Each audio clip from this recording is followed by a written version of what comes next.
ఒక ఆర్టికల్ని మీరు చదివి దాన్ని ఇంట్రెస్ట్గా జనాలకు చెప్పాలి. అంతేనా ఆర్టికల్లో ఉన్నది ఉన్నట్టు చెప్పదు. ఇప్పుడు గూగుల్లో ఎన్నో ఆర్టికల్స్ ఉంటాయి కదా, అవి చదివి అలాగే చెప్తే జనం చూడరు. అలాగే టీవీలో కూడా ఎన్ని క్రైమ్ న్యూస్ లేకపోతే ఏదో న్యూస్ వస్తున్నాయి కదా, వాటిని చూసి మీరు అలాగే చెప్తే జనం చూడరు. జనానికి ఇంట్రెస్ట్ కలిగేలాగా చెప్పాలి. మనది ఎలా చెప్పాలంటే చెప్తాను, ఉదాహరణ చెప్తాను. ఇప్పుడు మనము నీ గర్ల్ ఫ్రెండ్స్తో మాట్లాడినప్పుడు ఎట్లా మాట్లాడతావు? ఆ, అప్పుడు వేరే ఉంటుంది. రొమాంటిక్ ఫీలింగ్స్తో ఉత్సాహంగా మాట్లాడతావు. అదే నువ్వు గర్ల్ ఫ్రెండ్ కాకుండా వేరే వాళ్ళతో మాట్లాడితే, ఒక అబ్బాయితో మాట్లాడితే ఎట్లుంటుంది? పక్కింటి అంకుల్తో మాట్లాడినానికి ఏదో పని మీద డల్గా మాట్లాడుతావు. అదే గర్ల్ ఫ్రెండ్స్తో మాట్లాడితే, ఒక అమ్మాయితో మాట్లాడితే, లేదా ఇంటి ముందు అమ్మాయి వెళ్తుంటే ఎలా మాట్లాడతావు, ఎలా చూస్తావు, ఎన్ని కలలు కంటావు, ఎన్ని ఆశలు పెంచుకుంటావు తెలుసు కదా. ఇలా ఉంటుంది. అమ్మాయిలతో మాట్లాడినప్పుడు, ఒంటరిగా నువ్వు గర్ల్ ఫ్రెండ్తో ఉన్నప్పుడు ఎలా వ్యవహరిస్తావు? అక్కడ ఇట్లనే ఉంటావా? మగవాళ్ళతో మాట్లాడటం నార్మల్గా ఉంటావా? ఏకాంతంలో ఆ ఊపు వేరే ఉంటుంది. గర్ల్ ఫ్రెండ్స్తో ఏకాంతంగా ఒంటరిగా, లేదా పక్కింటి అమ్మాయితో ఒంటరిగా మాట్లాడినప్పుడు, అనుకోకుండా ఒక అందమైన అమ్మాయితో ఒంటరిగా మీరు మాట్లాడాల్సి వచ్చినప్పుడు, లేడీ డాక్టర్తో గదిలో మాట్లాడినప్పుడు, గర్ల్ ఫ్రెండ్తో ఒంటరిగా ఉన్నప్పుడు ఎలా ఉంటావు? నీ ఫీలింగ్స్, నీ కోరికలు, నీ కొంటె పనులు, నీ కొంటె ఆలోచనలు, అవి నెగటివ్ ఆలోచనలు, మిస్బిహేవింగ్, అలాంటివన్నీ అవన్నీ కూడా లవ్ కిందకే వస్తాయి. రొమాంటిక్, ప్రేమను తెలియజేసేయడానికి, ఇష్టాన్ని తెలియజేసేదానికి ఇలాంటివి వస్తుంటాయి. అంతెందుకు, నీ వైఫ్తో గదిలో ఉన్నప్పుడు ఎలా ఉంటావు? నీ భార్యతో ఏకాంతంగా గడిపినప్పుడు ఎలా ఉంటావు? గర్ల్ ఫ్రెండ్తో నువ్వు విహారయాత్ర వెళ్ళావు, అప్పుడు నీ ఫీలింగ్ ఎలా ఉంటుంది? నీ ఉత్సాహం ఎలా ఉంటుంది? నీ సంతోషం ఎలా ఉంటుంది? నీ బిహేవింగ్ ఎలా ఉంటుంది? నీకు తెలుసు కదా. అనుకోకుండా ఇప్పుడు ఆఫీస్ పని మీదనో, లేకుంటే ఏదో కారణం చేత పక్కింటి అమ్మాయితోనో మీ ఇంట్లో వాళ్ళు పని చెప్పిండ్రు, పలానా ఊరికి వెళ్ళమంటే వెళ్తున్నావు ఒక అమ్మాయితో. అప్పుడు ఆ అమ్మాయితో రైల్లో ప్రయాణం చేస్తున్నావు, ఎవ్వరు లేరు, నువ్వు పక్కింటి అమ్మాయో లేకుంటే ఆఫీస్ పని మీద నీ కోలీగ్ అంటే నీతో పనిచేసే ఒక ఉద్యోగితోటో నువ్వు ఒక ఊరు వెళ్ళాల్సి వచ్చింది. అప్పుడు ఆఫీస్ పని మీద పోవడం కన్నా ఆ అమ్మాయితో గడిపే ఆ సంతోషం ఎక్కువ ఉంటుంది కదా. ఆ ఉత్సాహం, ఆ సంతోషం కళలు ఎలా ఉంటుందో తెలుసు కదా. ఆ అమ్మాయితో ఎలా వ్యవహరిస్తావు నువ్వు? ఆ చిలక గోరింకల్లాగా సంతోషంగా, లవ్ ఫీలింగ్స్, రొమాంటిక్, సంతోషంగా ముచ్చట్లు పెట్టుకుంటూ ఎన్ని చేస్తావు నువ్వు? ఆ అమ్మాయి నీతో అమ్మాయి ఉత్సాహభరితంగా ఉంటుంది కదా. ఇలా చెప్పండి. కంటెంట్ కూడా ఇన్ని ఆలోచనలతో, ఇన్ని బిహేవింగ్స్తో మీరు చెప్పాల్సి ఉంటుంది. అంతేగాని కంటెంట్ను అంటే ఆర్టికల్లాగా చెప్తే చచ్చిపడినట్టు ఉంటుంది, ఉత్సాహంగా ఉండదు, గుర్తుపెట్టుకోండి. కాబట్టి చెప్పాను కదా, గర్ల్ ఫ్రెండ్ ఉన్నప్పుడు ఇలా ఉంటుంది, గర్ల్ ఫ్రెండ్ లేనప్పుడు ఇలా ఉంటుంది. మామూలుగా మనుషులతో మాట్లాడినప్పుడు ఇలా ఉంటుంది, ఆడవాళ్ళతో మాట్లాడినప్పుడు, ఆడవాళ్ళతో ఏకాంతంగా మాట్లాడే సమయం వచ్చినప్పుడు, ఒక అమ్మాయి నీతో మాట్లాడినప్పుడు ఆ అమ్మాయికి నువ్వు ఎలా రిప్లై ఇస్తావు, ఎలా రిజెక్ట్ అవుతావు, సారీ, ఎలా నువ్వు ఆ అమ్మాయికి రిప్లై ఇస్తావో తెలుసు కదా.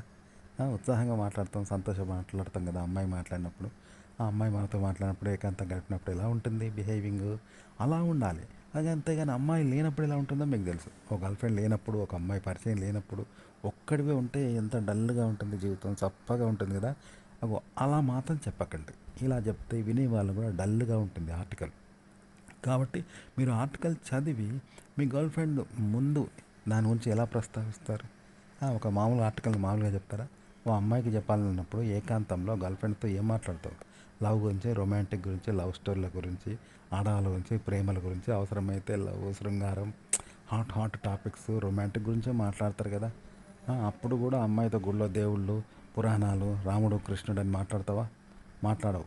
గర్ల్ ఫ్రెండ్స్తో మదర్ గురించి మాట్లాడతావా? అమ్మ కథలు చెప్తావాడా? చెప్పవు. అమ్మాయితో రొమాంటిక్గా లవర్ బాయ్ లాగా, డ్రీమ్ బాయ్ లాగా, అమ్మాయి డ్రీమ్ గర్ల్ లాగా, ఇలా ఇంకా అందాలు, అమ్మాయి సౌందర్యం గురించి, హాట్ హాట్ గురించి రొమాంటిక్గా మాట్లాడతావు, రొమాంటిక్ విషయాలు చెప్తావు కదా. ఇగో ఇలా మీరు ఒక ఆర్టికల్ చదివిన తర్వాత, అంటే నార్మల్ ఆర్టికల్ అనమాట, దాన్ని చదివి ఇలా మార్ఫింగ్ చేసి ఈ విధంగా చెప్పండి. మీరు తెచ్చిపెట్టుకొని, ఇప్పుడు అమ్మాయితో మాట్లాడితే మీకు ఫీలింగ్స్ కలిగినప్పుడు అవి తెచ్చిపెట్టుకున్నాయి కదా. అగో కలుగుతాయి మనకు అలాంటి feelings, love feelings, romantic feelings.